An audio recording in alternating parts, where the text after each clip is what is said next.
Hey, I'm Henry, and I'm on a new diet plan. You see, I can only watch movies without sounds. Oh, it's perfect! I, like most people with skin, watched and really enjoyed A Quiet Place when that came out. But recently, there was a sequel.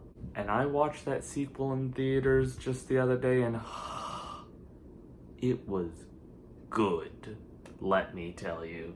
I just want to say before we get into this is a spoiler-filled review, so watch A Quiet Place Part 2. Seriously, it's a great movie.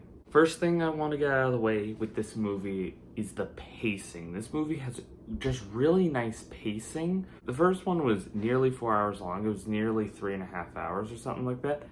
And it was a drag at points. Don't get me wrong, it was a good movie. There were good scenes all throughout, but there are just some scenes that didn't need to be in there.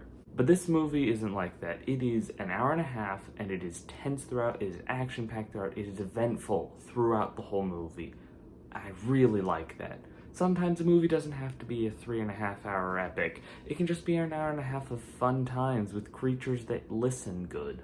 I really liked how the trailers kind of deceived in a way. Like, the trailers made it seem that the movie was going to be about the reconstruction of society after the family found this way to defeat the monsters, and then suddenly they would have this reconstructed society, but then, oh no, the monsters are back. And I was all down for that concept, but instead, what we actually got was, I think, a much better movie. The main premise of the movie is the day after the events of the first one, the family walks over to a new location where they saw a fire signal, and they meet an old friend there that is set up in a scene at the beginning that I'll get to. The old friend and the daughter of the family leave off to go on an adventure so that they can get the hearing aid signal to a radio station that they discover exists on an island, and the monsters can't swim. While this is happening, the son of the family, who got hit in the leg with a bear trap while they were walking up to this new facility, has to stay back with his younger baby sister, I believe it's a sister anyway, in a cell because he accidentally lured the monsters there, and the cell has very limited oxygen, and it's a very good sequence. The mother is out on her own adventure, going back into the town to get more oxygen for the child for that crib, but when she comes back, obviously the monsters are there and she deals with it, and it's really cool. I really liked the opening of this movie. It showed what it called Day One, basically the first time the monsters landed down on Earth, and it was an awesome scene.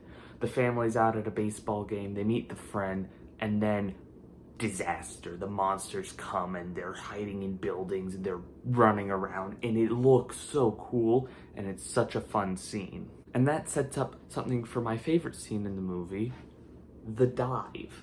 Basically, in the baseball game, the family friend is trying to communicate with the daughter and then wants to learn the word dive so that he can talk about baseball. And he's learned that, dive. And this comes up later.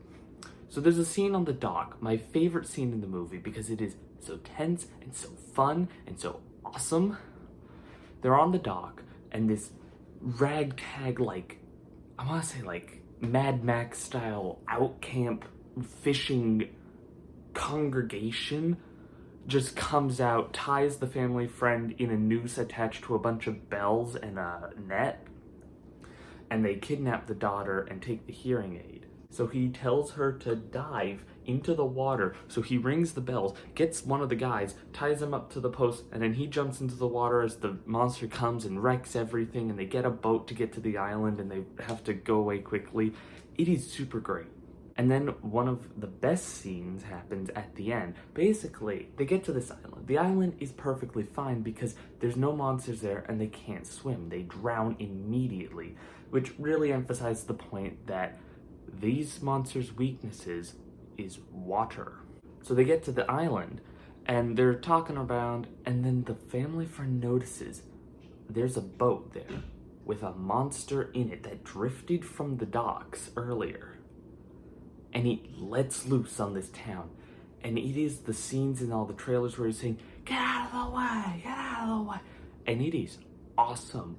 They get in a car, they start honking the horn and driving down the road as fast as they can.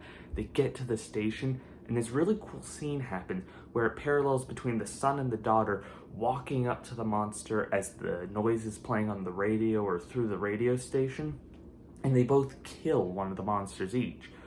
The daughter has this cool pipe, which is a different way than the guns, so I really appreciate that. A new way of killing these creatures. And it's such a good scene. Now, of course, not every movie is without fault, but any fault I find with this movie is really small and negligible. Like, I think the family friend is a little too cold after everything, but I mean, it's kind of justified with his family dying, but still, there's a limit of reasonability. Admittedly, this is a universe where monsters from space came down to Earth and they have super hyper good hearing. Overall, this is like a 9 out of 10 movie. Go see it if you have the chance. It's great.